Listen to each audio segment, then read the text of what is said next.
Ang recruitment age limit para sa sundalo gagawing 42. Aba, maraming matutuwa nito. Sa US Army. Hindi yan sa atin. Pero i-discuss ko sa inyo kung bakit meron ding wisdom ang pag-recruit ng mas mataas ang edad. No? So merong purpose din yon. At naniniwala ako na pwede rin itong makonsider dito sa Pilipinas. Alam niyo dito sa ating Armed Forces of the Philippines, meron tayong klarong pamantayan sa ating recruitment. For example, sa candidate soldier course o para sa enlistment, hindi lalampas ng 26 years old. Merong exception.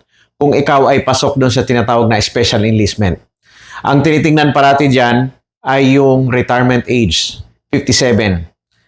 Ang isang recruit ay dapat meron siyang at least 20 years na natitira sa serbisyo.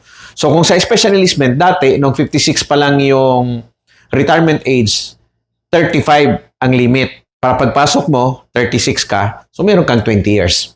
Ngayon, pwedeng magiging 36 na yung limit kung special enlistment dahil dapat may matitira ka na 20 years in the service. So pag 57 mo, meron ka ng 20 years in the service. So meron kang pension, ang ibig sabihin. Samantala, sa Officer Candidate School, para sa commissioning ng mga opisyal, hindi dapat lalampas ng 28 years old by the time na ikaw ay mag-graduate o mag-commission. Ang ibig sabihin, papasok ka dapat, huwag kang lumampas sa 27 years old. So safe para sa mga applicants ay mag-apply kayo yung tipong 23 pa lang kayo, 24, 25. Safe kayo niyan dahil bigyan nyo yung allowance, maya-maya ma-turn back kayo o ma-recycle. Ano ba ang kagandahan kasi kung ang kukunin natin halimbawa sa enlistment ay may edad na bandang 30, 35, ganyan. Sa ngayon, ang ating mga recruits ay nag-average ng 21, 22, 23, 24 years old.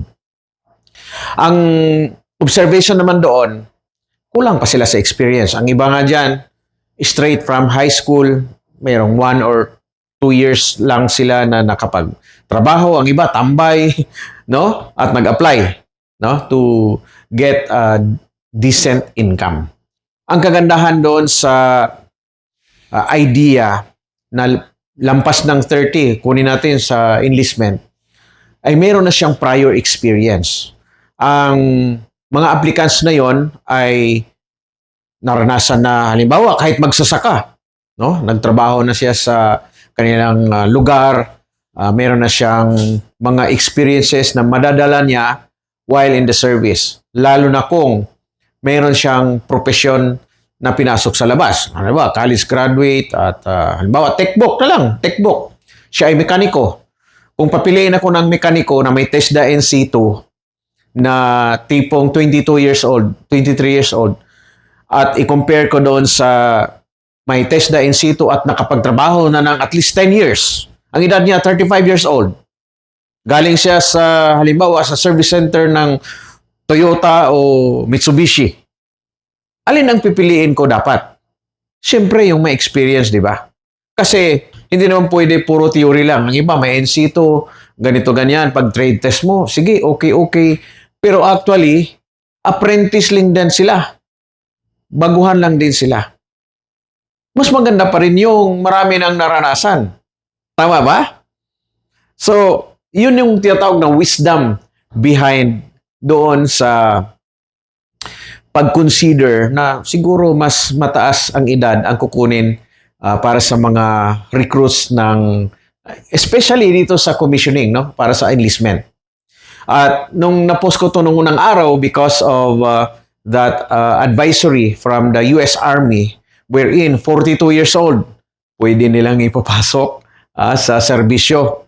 Alam nyo, ang US Army ay nangailangan ng milyong sundalo yan and talagang merong mga panahon na struggling sila para makapuno ng kota. Katunayan, kapag mayroong mga nangyayari na mga gera, kailangan nila ng more troop deployments, kailangan mataas ang level ng fill up.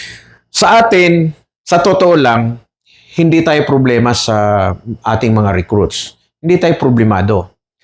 Umaabot sa 40,000 ang nagtitake ng APSAT pumapasa. At pagdating sa halimbawa sa candidate soldier course, malalim masyado yung pagpilian natin. Dahil napakarami. In fact, mga college graduates pa sila ang nag-a-apply sa Armed Forces of the Philippines dahil competitive ang sweldo. Maliban doon, ando na tayo, ang iba, ang habol naman talaga ay job opportunity. And later on, tinitrain namin sila para dagdagan na nila yan ng patriotism, pagmamahal sa ating bansa. Kung titimbangin natin, kung sa perspective namin na siyang namamahala sa Armed Forces of the Philippines, maganda rin yung idea na siguro taasan yung edad na hindi naman lalampas doon sa 36 years old considering the law wherein mag-retire ka 57 years. Kinatuwa ko na nakita ko maraming nag-respond doon sa aking Facebook post dahil sa posibilidad na makonsider na mas mataas ang edad, ang age limit na i-consider ng Armed Forces of the Philippines. Pero idea pa lang ito ha, for the record. Alamin natin kung magkaroon ba ng mga revision sa policy para pagbigyan, no? Dapat may wealth of experience ang kukunin. Ang isa lang sa nakikita ko na matouch na naman doon sa policy na yon ay ang tungkol sa policy na never been married, never had a child. Hindi dapat may asawa, wala ka dapat anak. Although marami nakakalusot sa totoo lang. Ang katotohanan tungkol dyan, dapat makonsider din na yung iba na may asawa na pero willing naman mag-serve, ay siguro titingnan din yun. Ano bang wisdom? Bakit pinagbawal sila makapasok sa serbisyo? Ang sa nakikita ko dyan, alam nyo, mahati yung yung attention. Halimbawa, ikaw ay nasa training pa lang o kaya naging private ka na. Tapos meron ka inaalala na dumididi pa yung anak mo, maliit pa. Mahati yung attention mo. It can lead to demoralization. So, mga example lamang yun sa mga distraction when it comes to married soldiers, no? Of course, marami akong kilala na nakapasok sila, may asawa na sila dahil sila ay sa pamamagitan ng special enlistment. Talagang hinanap sila ng army kahit na may asawa ka na as long as not more than 35 years old. That was before. Palagay nyo, kung kukunin ko ang inyong opinion tungkol sa usapin nito, papayag ba kayo na gawin nating taasan natin yung edad? Bakit? Ano ang mga advantages kung mas matured, mas idaran ang ating kukunin sa Armed Forces of the Philippines? So if you have more ideas about this topic and sa palagay ninyo ay pabor kayo o hindi kayo pabor, okay lang. Ilagay nyo lang sa comment section bakit kayo ay gusto doon sa panukala na yon. Taasan o kaya manatili lang ngayon yung policy on the age limit sa recruitment for officers and enlisted personnel.